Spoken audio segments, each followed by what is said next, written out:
নির্বাচনের পুরা নকশা, পুরা মডেলই বদলাই ফেলছেন ডক্টর মোহাম্মদ ইউনূস। তিনি বলছিলেন যে সংস্কার করবেন, আমরা ভাবতেছিলাম কি সংস্কার করবে, তো ফাইনালি একটা সংস্কারের দেখা পেয়েছি। আর আমার মনে হয় এই এক ঘোষণায় 18 বা 20 কোটি বাঙালি যারা আছে এদের মধ্যে ধরেন 1% বা 2% বাদ দিয়া বাকি সবাই খুশি। শুধুমাত্র এমপি প্রার্থী যারা তারা ছাড়া কর্মীরাও খুশি হবে, কারণ এগুলার ঝামেলা কর্মীরার দিকে আসে।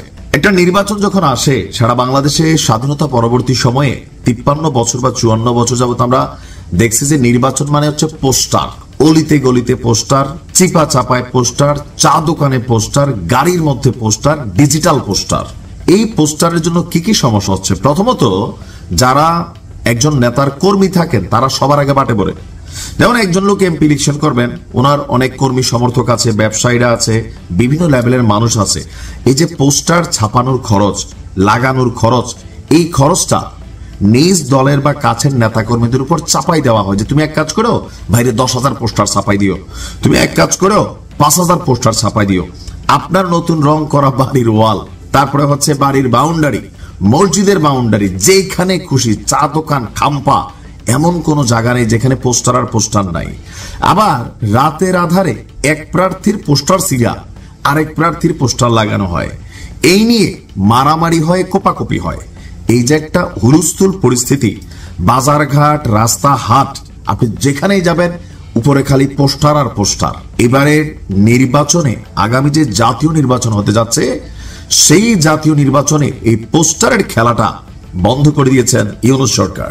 দর্শক, নির্বাচনী প্রচারণায় পোস্টারের ব্যবহার থাকছে না, পাশাপাশি দলীয় অঙ্গীকারনামা, এক প্ল্যাটফর্মে সব প্রার্থীর ইশতেহার ঘোষণা, সোশ্যাল মিডিয়ায় কড়াকড়ি এবং আচরণবিধি লঙ্ঘনের জরিমানা 3 গুণ বাড়িয়ে 1.5 লাখ টাকার বিধান করা হয়েছে। মানে সোশ্যাল মিডিয়া তো আপনি যদি উল্টাপাল্টা কাউকে নিয়ে কোনো ভুয়া পোস্ট করেন, কোনো প্রার্থীকে নিয়ে অপপ্রচার চালান, অথবা মিডিয়া তো যদি পোস্টার টোস্টার শেয়ার করেন কিনা আমি জানি না, এই জায়গাটা আসছে কিনা, তবে ফিজিক্যালি বা আমরা যে দৃশ্যত যে পোস্টার গুলো দেখি সেগুলোর ব্যাপারে খুব কড়া নির্দেশনা আছে। এছাড়া নির্বাচনের প্রচার প্রচারণা এবং করণীয় নানা বিষয়েও পরিবর্তন এনে রাজনৈতিক দল এবং প্রার্থীদের জন্য সংশোধিত আচরণবিধির খসড়া একটা অনুমোদন করেছে নির্বাচন কমিশন। গতকালকে প্রায় দীর্ঘ 4.5 ঘন্টার এক বৈঠকের পরে আমরা জানতে পারলাম যে নির্বাচনী প্রচারণায় বিলবোর্ডের ব্যবহার অতীতে ছিল না, এটাকে অন্তর্ভুক্ত করা হয়েছে। পোস্টার ব্যবহার বাদ করার ব্যাপারে যেটা সংস্কার কমিশনের একটা প্রস্তাব ছিল সেটাও করা হয়েছে। পোস্টার ব্যবহার বাদ দেওয়ার সম্মত হয়েছে। ব্যানার, ফেস্টুন, প্রতিদ্বন্দ্বী প্রার্থী ইত্যাদি নতুনভাবে সংজ্ঞায়িত করা আছে। আমার মনে হয় যে এখানে আরো কিছু আছে, যেমন সার্কিট হাউস, ডাক বাংলা, রেস্ট হাউস, এইটার উপরেও বিধিনিষেধ আসছে। ফলে এখন এসব সুযোগ সুবিধা প্রার্থীরা অবাধে গ্রহণ করতে পারবে না। মানে আগে হয়তো কি, যিনি এমপি প্রার্থী তিনি গেলে যে সার্কিট হাউস, ডাক বাংলা যেই থাকে সরকারি ভবনগুলো, এগুলাকে ব্যবহার করত। তো সবকিছু মিলিয়ে আমার কাছে মনে হচ্ছে এটা ইতিবাচক সংস্কার। এটাতে সারা বাংলাদেশের মানুষ খুশি।